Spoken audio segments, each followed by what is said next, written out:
प्यारे बच्चों, आज class 10th maths worksheet number 67 प्रायिकता।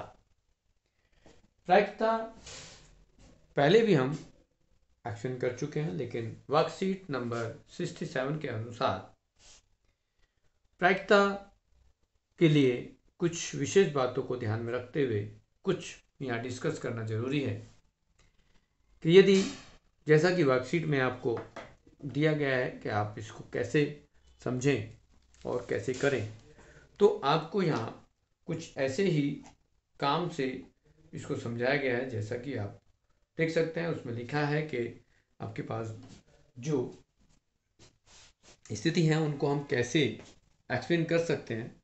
तो यहाँ सबसे पहले दिखाया गया कि यहाँ नमन और सचिन दोनों वीडियो गेम खेलना चाहते हैं, परंतु खेल की शुरुआत कौन करे इसका निर्णय वह सिक्का उछाल कर करते हैं। जैसा कि वर्कशीट में दिखाया गया है, आप वर्कशीट में ये कलरफुल आपको दिखाया गया है, आप वर्कशीट को देख सकते हैं और इसके आगे आगे जो भी काम किए गए हैं उनको भी समझ सकते हैं। फिर लास्ट में आपके पास कुछ क्वेश्चन दिए गए हैं, उनको भी आपको करना है।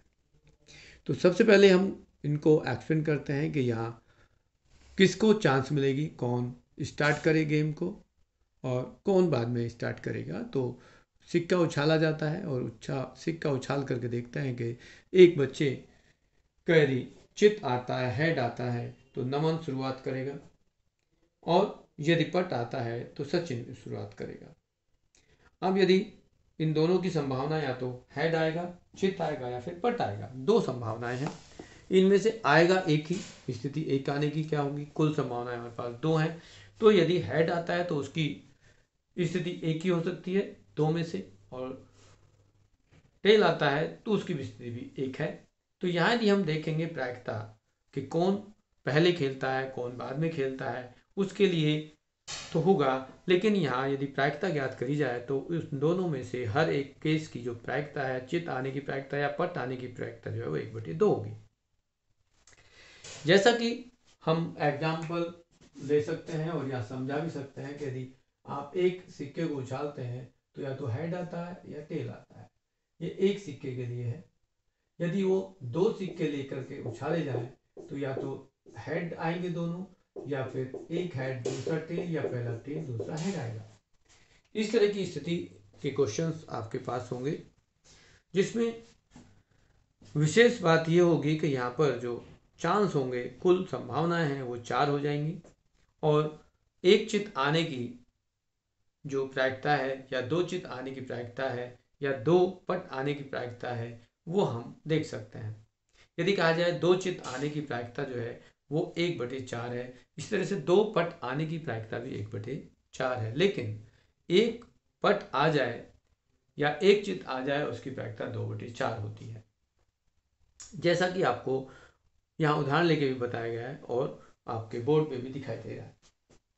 आगे उदाहरण में कहा गया है कि एक सिक्का 2 बार उछाला जाता है तो उसकी क्या प्रायिकता होगी। हमें कम से कम एक चित मिले। कम से कम एक चित मिलने का मतलब होगा कि हेड आए। तो यहाँ हेड आने के कितने केसेस हैं, एक दो यहाँ आ रहे हैं, एक यहाँ आ रहा है, एक यहाँ आ रहा है। 3 ऐसे केस हैं जिनमें कम से कम एक चित है, एक हेड है। तो यहाँ प्रायिकता हो जाएगी। अब यहाँ हम बताएंगे कि कुल परिणाम 4 हो गए, उसमें से 3 ऐसी घटनाएं हैं जिनमें कम से कम एक चित आ रहा है, तो चित आने की प्रायिकता 3/4 होगी। दूसरे क्वेश्चन में कहा दोनों बार समान परिणाम मिले। दोनों बार समान परिणाम मिले तो दोनों में या तो हेड हो या दोनों में टेल हो, दोनों में चित हो या दोनों में पट हो, तो वो केस 2/2 है और 2/4 उसकी प्रायिकता होगी। दूसरे उदाहरण में लिखा है दो सिक्कों को 120 बार उछाला जाता है और यह पाया जाता है कि दो पट 80 बार दिखाई दिए, एक पट 48 बार और 12 बार कोई पट दिखाई नहीं दिया।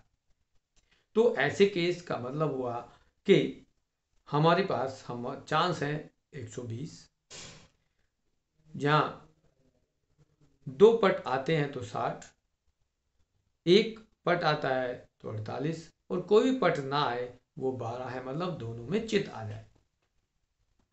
फिर यहां पूछा है दो सिक्के यादृच्छिक रूप से उछाले जाते हैं, स्वतंत्र रूप से उछाले जाते हैं, तो दो पट आने की प्रायिकता क्या है। अब दो पट कितने बार आए हैं हमारे पास, दो पट 60 बार आए हैं। एक पट कितने बार आया, 48 बार। एक भी पट कब कितनी बार आया, 12 बार। तो यहाँ पर नामों की कुल संख्या 120 हो गई। E1 को माना कि वो दो पट प्राप्त करने की संख्या है 60, E2 एक पट प्राप्त करने की संख्या 48 और E3 जीरो पट प्राप्त करने की संख्या 12। तो PE1 निकालने के लिए हमारे पास 60/120 आंसर होगा।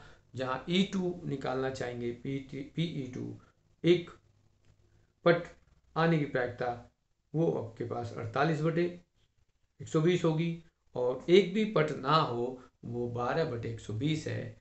तो इस तरह से आ जाएगी। अब यहाँ देखेंगे, ध्यान दें कि एक साथ दो सिक्के उछालते समय संभावित परिणाम केवल E1, E2 और E3 हैं।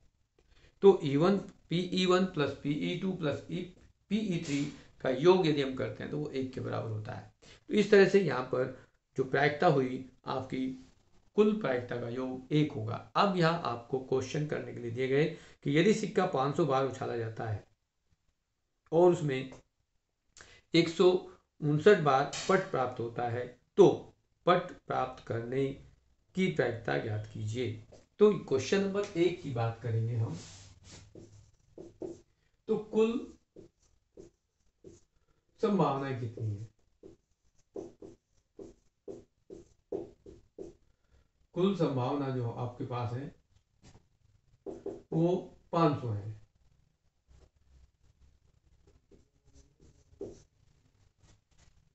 अब यहाँ जो कुल बार कितने बार उछाला गया, तो उसको हमें बताया गया कि उसमें 500 बार सिक्के को उछाला गया। तो यहाँ कुल जो संभावनाएं थी, कुल संख्या, कुल परिणामों की संख्या कह सकते हैं। कुल संभावना कितने हुए, कुल चांस कितने हुए, वो 500 हो गए। और पट आने की संख्या कितनी है,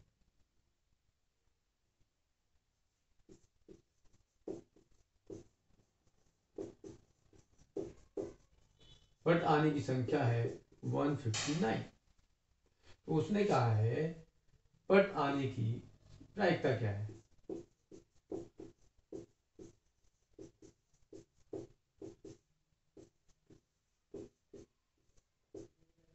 जिसको तुम PE लिख सकते हो, वो है पट आने की संख्या बटे में कुल संभावना। तो यहाँ फॉर्मूला लिख सकते हो,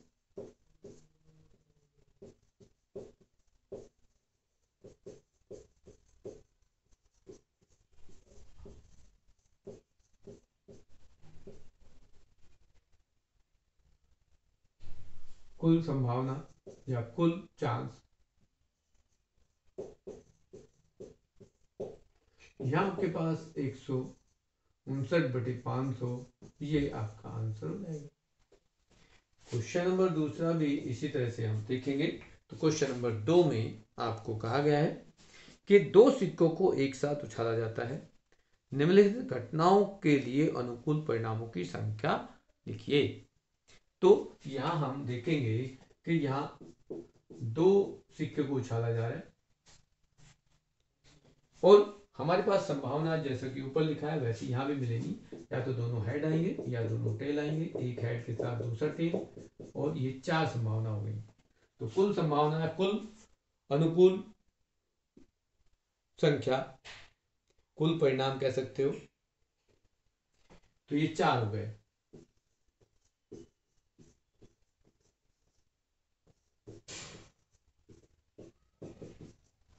अब क्वेश्चन पूछा गया कि कम से कम एक पट प्राप्त होना चाहिए। तो कम से कम एक पट वाले केस दिखेंगे।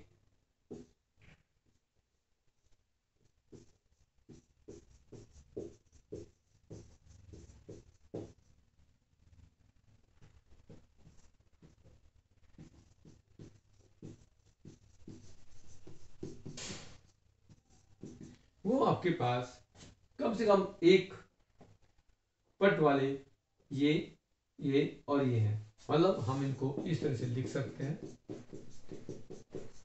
तो ये हो गए 3।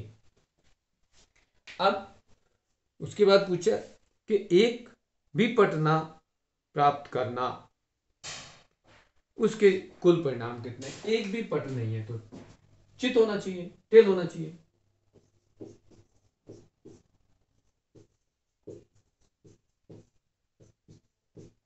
पट ना हो, तो ये परिणाम आपके पास हो जाएगा 1।